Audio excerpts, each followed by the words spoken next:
Prevention is better than cure, kaya hanggat maaari, habang di pa namamalya, agapan na natin.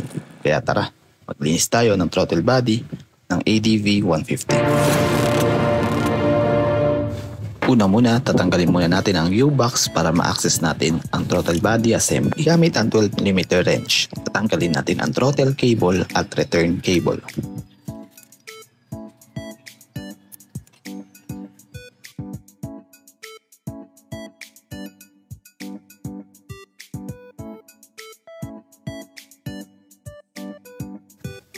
At gamit ang Phillips screw, pag-ihiwalayin natin ang nagkokonekta sa airbox at throttle body manifold.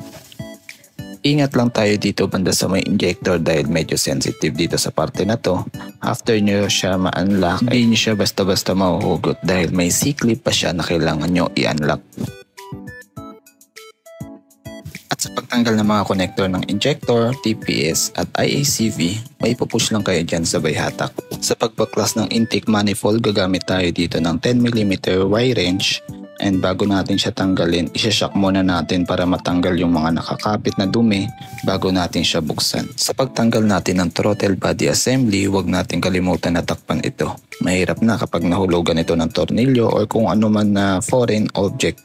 Malaking abala pag di natin napansin, maaaring habang tayo ay nasa kalsada, panigurado mamamalya ang makina. So ito na yung throttle body assembly na lilinisan natin.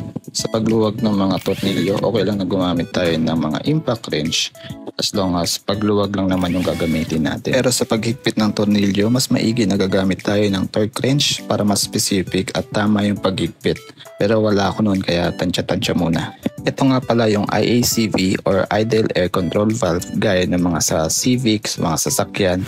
Indication na pag pumapalya to ay mababa ang menor, pabago-bago at hindi siya stable. And ito naman yung TPS o Throttle Position Sensor. Minsan namamalat to pag marumi na or palitin na talaga. The reason kung bakit natin tinanggal yung mga sensor bago linisan hindi pwede siya mabasa or bugahan ng throttle body cleaner dahil mga plastic parts siya na pwedeng lumutong. Especially sa mga O-ring, very sensitive siya at hindi siya pwedeng bugahan ng mga cleaner dahil pwede siyang mag-expand.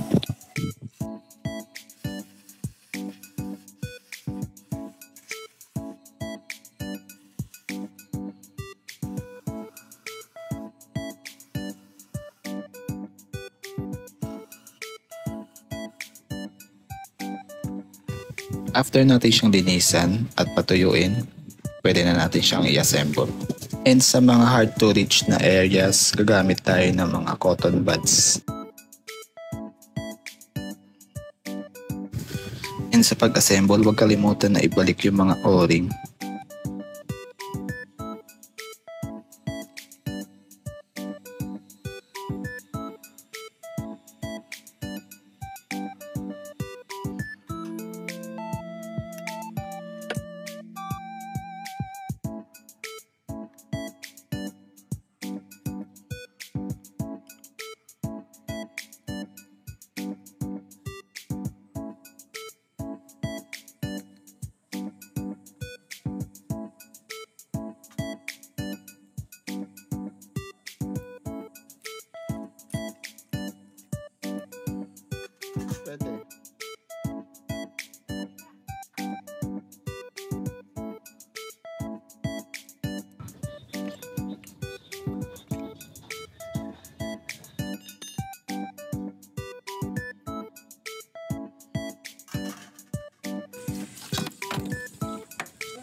Lastly, check all connectors kung nakakonect na ng maayos. And then engine start.